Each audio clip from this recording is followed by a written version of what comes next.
Just got out of It's Tough to Be a Bug. Was going to go do some stuff at Avatar, but the lines are way too long, so we're going to Dino Land to check out Launchpad McQuack. Here we are at Dino Land, USA. We are here to check out Donald's Dino Bash and hopefully meet some characters and do the dinosaur ride here. Hey there, Scrooge.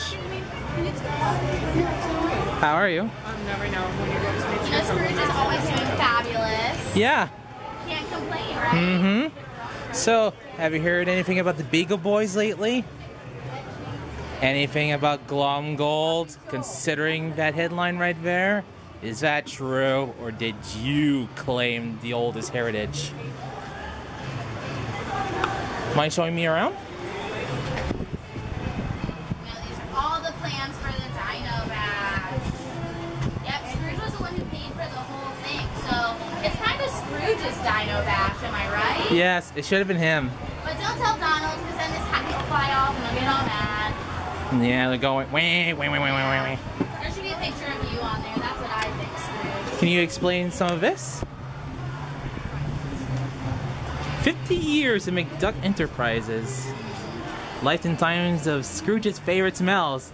I heard cookies in there. Life and Times of Della Duck. The collected treasure maps of Peruvia. Got good diamond hunting down there. Yeah, I heard you sent many rockets to try and find Della, didn't you? I hope you'll find her one day. Yeah, he's been shoveling and looking everywhere. Yeah. I hope you'll find her one day. Hey there, Launchpad. How are you today? Mind showing me around your little hangar?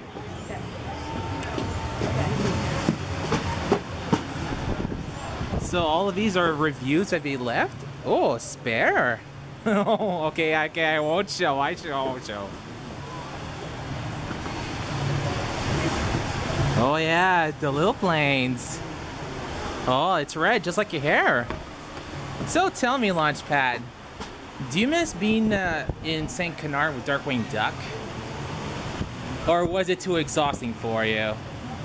Because, you know, crime fighting and taking care of Goslin. And then you have to go and help Scrooge McDuck and the nephews and Doug Bird. That must be a lot of traveling for you. Yeah, I know you love them all. I know, we gotta get a photo again, Yep. Hey, Donald. Have a good day.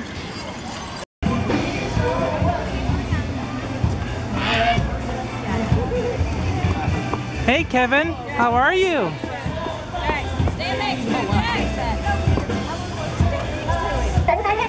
Hello. How are you? I'll bring you chocolate next time.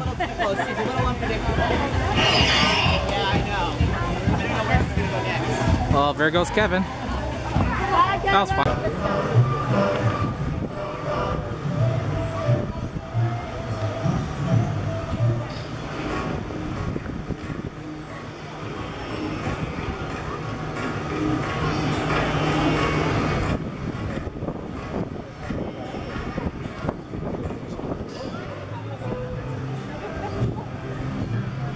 It's cheap, it's a little roasty.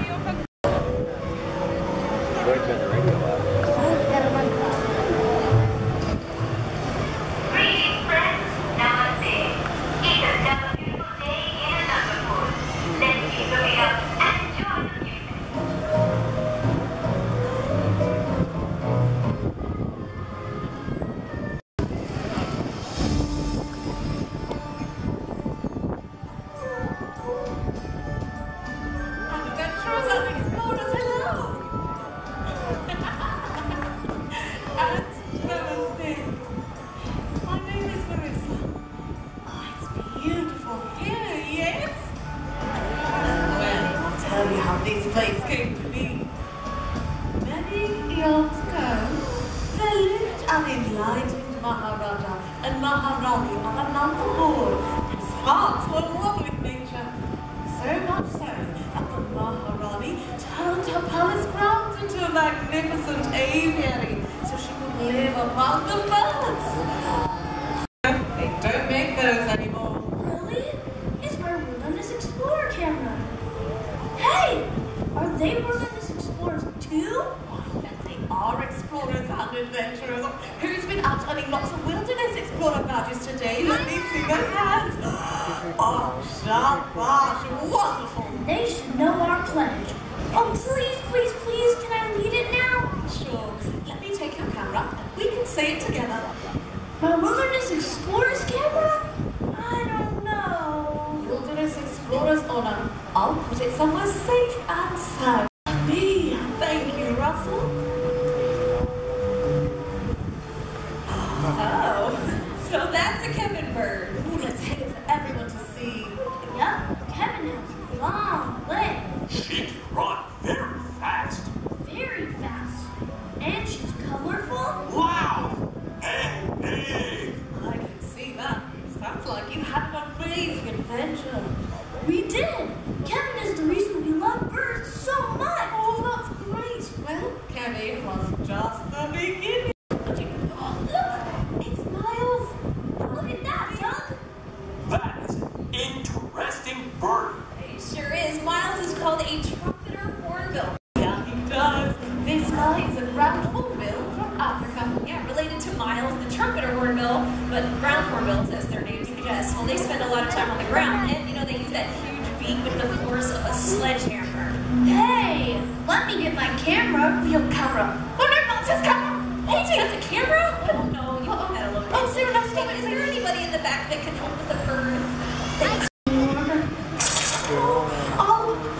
I'll find a new camera. My gift to you. Really? Wilderness Explorers honor. Now, about that bird. Smashing food is one of the behaviors that birds learn to survive in the wild.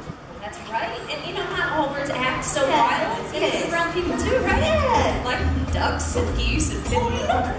Oh, guinea fowl. Around here. These birds are so smart. They can mimic what they hear from the world around them. Just like Molly and Gabby. Oh, we have to show you these two. Yeah, that's Gabby there on the taller perch. She's called a double yellow-headed Amazon parrot. Molly on the lower perch is a yellow-naped Amazon parrot. Thank you, Lauren. And hi, girls. Would you like to say hello? I love these two funny parrots. They've gotten so close to each other and like sisters. Yeah, they've certainly learned to take their ability to mimic to the next level. Right, Molly? And what's your name? There's mimicry for you. Do you girls want to show off a little bit today? I know you know a few songs. Can you sing about the farm? Call the cat. Why would a bird call a cat? I don't know the question.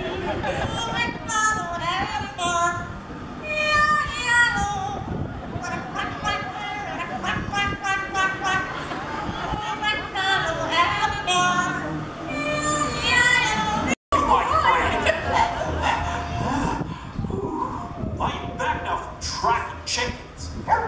Did you have fun chasing the chickens? Oh yes, they were fast. But not as fast as Kevin. She could outrun them. Oh, really? Oh yes, that bird Kevin is much, much faster.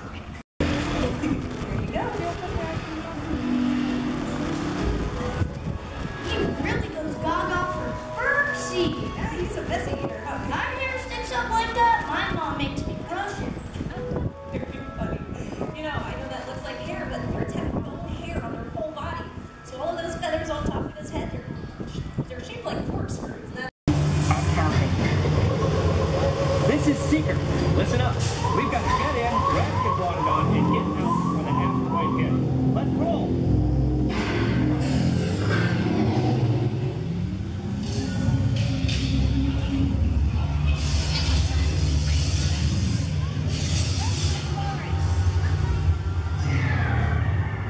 Okay, now let's go get that dino. Meteor shower in range. Just a little bit.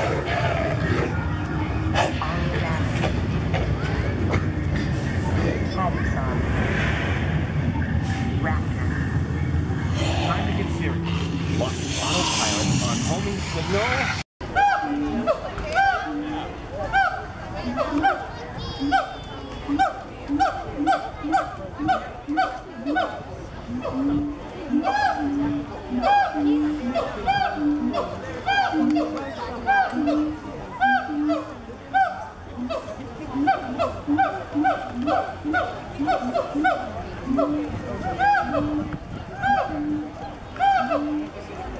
Well, my family's currently doing the B-Mode Yeti's Crazy Adventure, while others call it Expedition Everest. But I am waiting here, then we're going to Pandora for a bit to see if we can get some tickets for the river journey and then take a little break before going to Epcot later tonight. Stand by. We are looking into delays with the genetic matching system.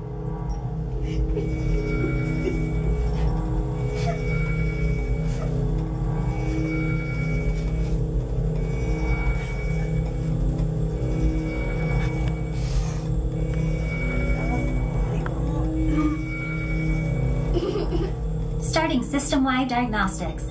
Help us out and move around a little.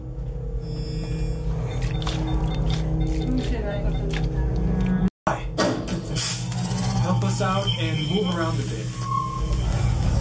Almost. Yes, got it. Now, let's find you your avatar matches.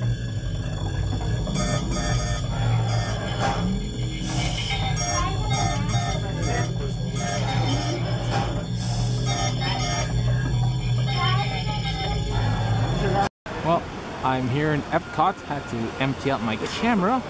I'm here for a dinner reservation at Garden Grill and doing Illuminations for the final time. Let's go ahead, shall we? The diversity and the often surprising nature of living with the land. Our journey begins as dramatic and sudden changes are sweeping over the land. The approaching storm may seem violent and destructive to us, but to nature, it's a new beginning in the cycle of life.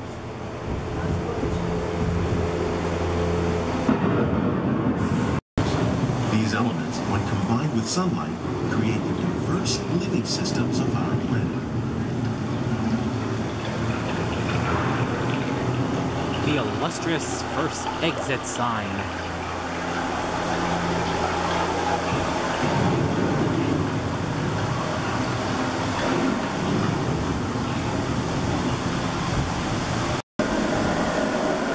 In the desert, nature has created a very different, no less beautiful living system. And while this arid landscape may seem lifeless, it is very much alive. The plants and animals that have learned to survive in these harsh conditions make use of what little water they can find and avoid the scorching rays of the relentless sun. The American prairie once appeared as desolate as the desert, but over time, rainwater and nutrients gradually penetrated the hard surface of this land. Even the hooves of the mighty buffalo helped create the rich soil that would one day become home to the American farm.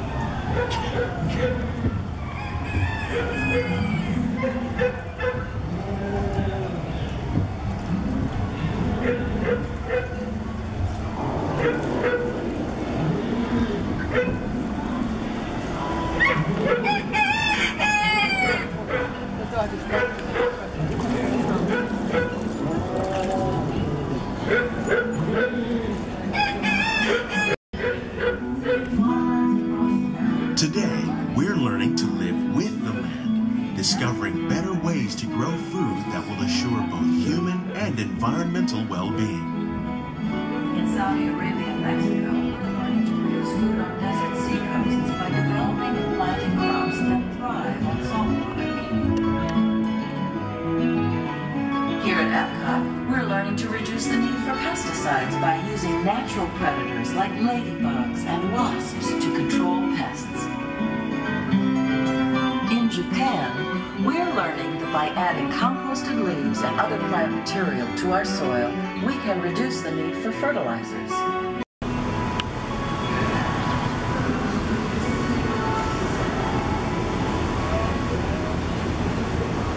Welcome to our living laboratories, where scientists from Epcot and the U.S. Department of Agriculture are exploring innovative ways to produce bountiful harvests now and into the future.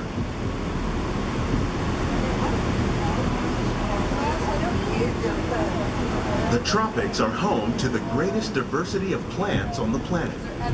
Many of these, like papaya, bananas, cacao, coffee, and rice, are well known around the world. These are just a few of the edible plants that have been an important source of nutrition for people living in the tropics. Many are rich in vitamins and minerals, while others are well adapted to growing in less than ideal conditions. Some, like the water lily, thrive in wet, swampy areas and waterways. All parts of this plant, even the flower petals, are edible. The starchy root of the plant has long been used to make flour for baking.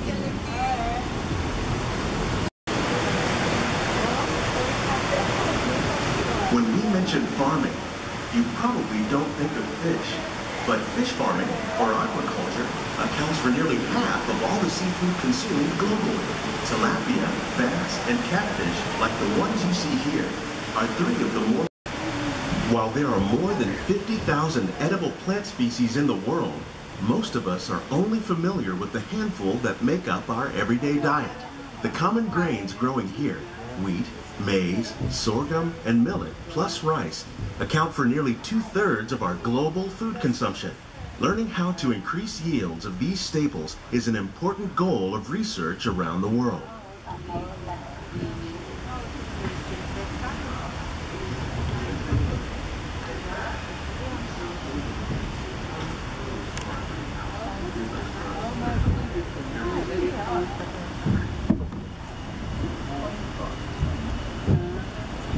These plants are definitely on their way up.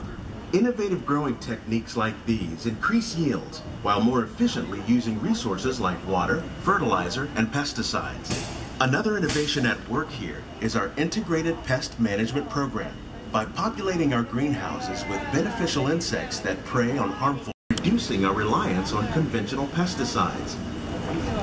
We're growing these crops using our nutrient film system. This technique precisely controls and recycles water and nutrients. With it, we can produce over 27,000 heads of lettuce a year in this one small area.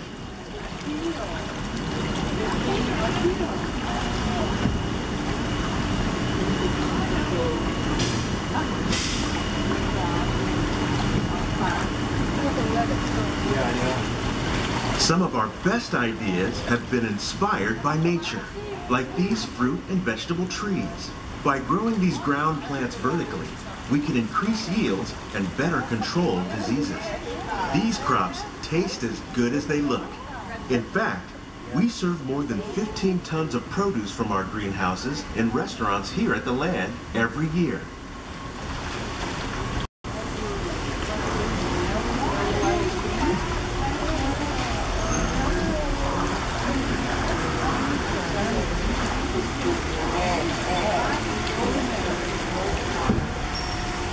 The future of agriculture may include innovative ideas like this vertical growing system. Plants grown in this way use a fraction of the space required by traditional growing methods. That saves water and increases production. The aquaponics system on your left combines hydroponics with aquaculture. The fish provide a natural source of fertilizer for the plants, and the plants help keep the water clean for the fish. It's another great way to produce more while using less. Talk about a relic. This is where the Lion King show used to be. Now it's nothing.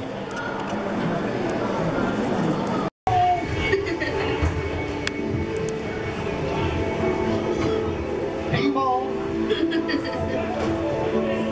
Nemo! I am not going to lose you again. Do you hear me? Nemo! Nemo! Where are you, son? Don't worry. Just keep your eyes open for me all the way. Let's go explore, explore, explore. Let's go explore the big orange with white stripes, and it looks kind of like you when we smaller. Yes! Have you seen him? Seen who? Hi, I'm Dory. I am looking for my son! Ooh, I can help. Nemo! Where? I love you. That's jellyfish! You're good. And I'm thinking... Jellyfish! And the next one, jellyfish! All right, Mr. Smarty Pants. Stop playing games!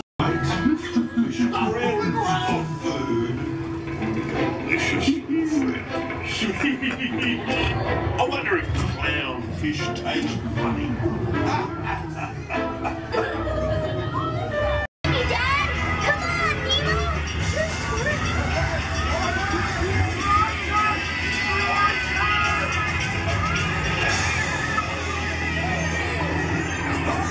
But everybody's looking for you.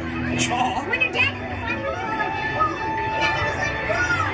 Now you're here, so like, whoa. But I saw all these jellies and your anglerfish and shrimp. Give him a runner, kid. Well, time for me to head to Garden Grill for supper.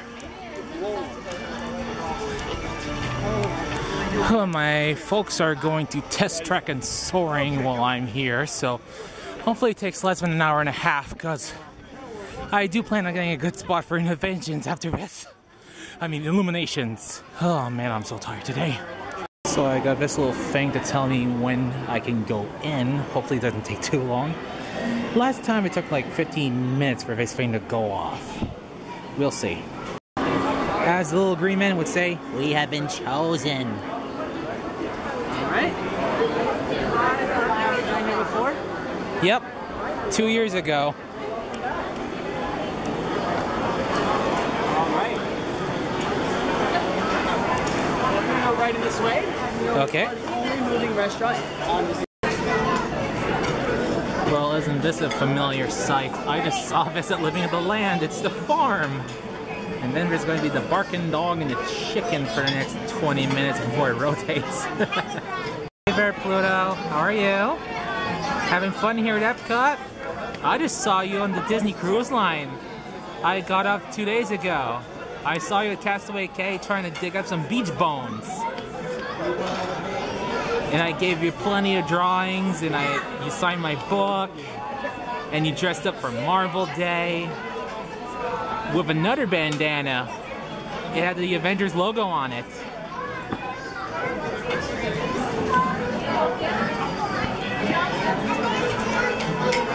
See you soon, Pluto.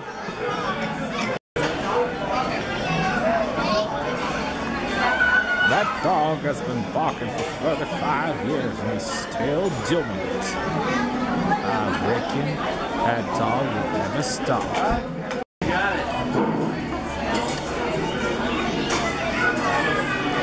Look at how they do drinks here. It's all in the mason jar. That's actually kind of cute. It fits the whole farm thing. And speaking of the farm, there it is. And that dog is still barking. He sure is persistent. Back to the drink. I got root beer. Missed it. Wasn't on the cruise. But I missed it. I love root beer so much. Okay. We are now in the tropical rainforest background. Did you know that the Garden Grill used to be a fancy restaurant and not a character restaurant? It was changed due to low attendance. And at one point, the restaurant didn't even move. It stood still for many years, and they had to redo it all to make it move again. Comment below who you think the next character is going to pop up. So far, we've had Pluto. Your options are Mickey, Chip, and Dale. Who do you predict will be next? So I just got a salad which has a honey garlic vinaigrette. I think it has lettuce, cucumbers, tomatoes, pickled radishes, and Kalamata olives. Oh boy, I love olives. And there's some bread here with some maple butter, which I remember being good.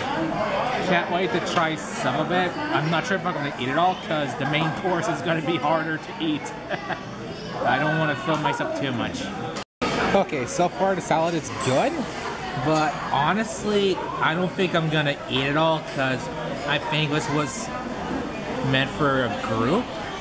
Because one person can't eat all that salad alone. As much as I love salad, I don't think I can eat all of this. This is more for groups. Hey there, Mickey. How are you? How much fun are you having in Epcot today? Did you do all of this food by yourself? Or did you have help from your friends? Okay, here, what's your favorite thing on the menu if you were to choose something? Oh, the mac and cheese. Of course, the goldfish, unique touch. Never seen that elsewhere. I just got off a Disney cruise and I saw you there. Went for 5 days, just got off yesterday and now I'm here in Disney World. Mind if I take a picture of you? Now that Mickey's out of the way, congrats whoever guessed Mickey in the comments below. Okay, so we have turkey, we have green asparagus, we have pork with apple chutney, mashed potatoes, I think that's the pot roast, never had that before, the faint cranberry dressing, I think it is, some seasonal vegetables, which is corn and something else, the turkey dressing, I'll be honest, I'm not a fan of dressing, and for whatever reason, we have mac and cheese with goldfish crackers, and looks like they've added fries since the last time I went here in 2016. Oh boy, I'm gonna have a massive stomachache after this. Oh yeah, one thing I forgot to mention, this is actually the allergy-friendly version. Because I listed cherries, kiwis, and seafood as my allergies when I got in, they actually gave me the allergy menu. So pretty much everything here, I think except the goldfish crackers on the mac and cheese is actually allergy-friendly, gluten-free, fish, shellfish, milk, and peanut tree, nut allergies free. So if you're looking for something that's allergy-friendly, definitely come here. And it will make sure to be absolutely friendly to whatever allergies you have. Though it might upset some people, like certain chipmunks here. Hey there, Dale. How are you today? Hey there. Did you go out and bother Donald again today? What about Pluto? Did you make him chase you all across the backyard of Mickey's house? What else did you do today? Did you do any Rescue Rangers duty? Fight fat cats and hang out with Monterey Jack and Gadget? Of course, you love Gadget, don't you? She deserves you, not Chip, right? I know, Chip is over here, isn't he? Of course. I just saw you on the Disney cruise ship. I just got off yesterday. Now I'm here for another 2 days. Oh yeah, we went to Castaway Cay, Key West, Nassau, and an open day at sea that's Marvel themed, so you were dressed up like a superhero. You were actually Loki, the Lord of Mischief. There we go. Good old Dale, always my favorite. Oh, have a nice day, Dale. There, Chip, how are you today? Did you do anything fun today? What did you do? Ooh, that sounds like fun. You ate a lot? Did you go bother Donald again? What about Pluto? What about Mickey? Oh, you never bothered Mickey, would you? Of course, he's the big boss, isn't he? And let's see. Do you miss being a Rescue Ranger? Or you still won and you just don't tell anyone? Of course. I do have one question. A lot of people have been wondering. Just do this for answer 1. Do this for answer 2. Are you and Dale brothers or best friends?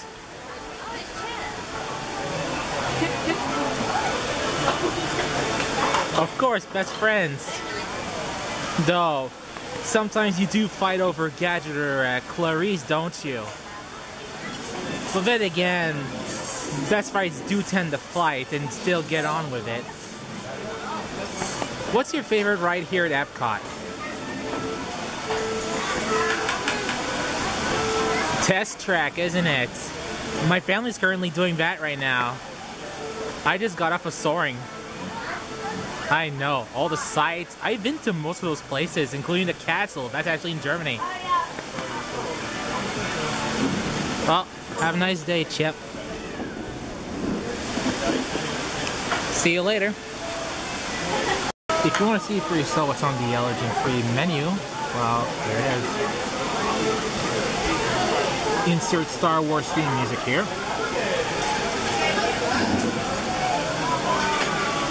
Next up is the house-made allergy-friendly berry shortcake. Oh, and by the way, they purchase cage-free eggs, so your chickens have not been tortured. And here it is, the dessert, which is a berry shortcake.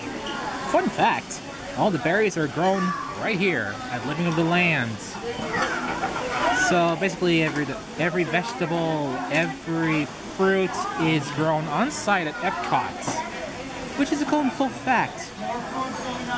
And it's all in a way to start protecting the environment by using, well, more friendly and faster options to, well, find other methods of growing your fruits and veggies.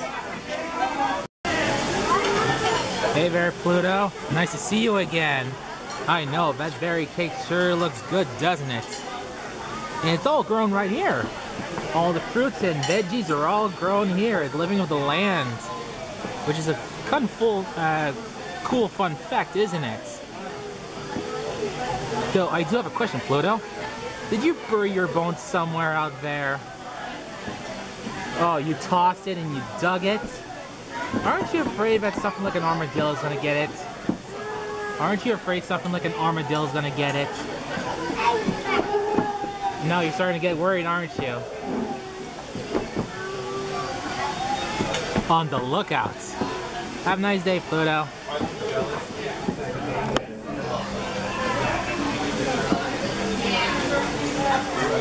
Maybe Mickey will make you some. You should go ask him.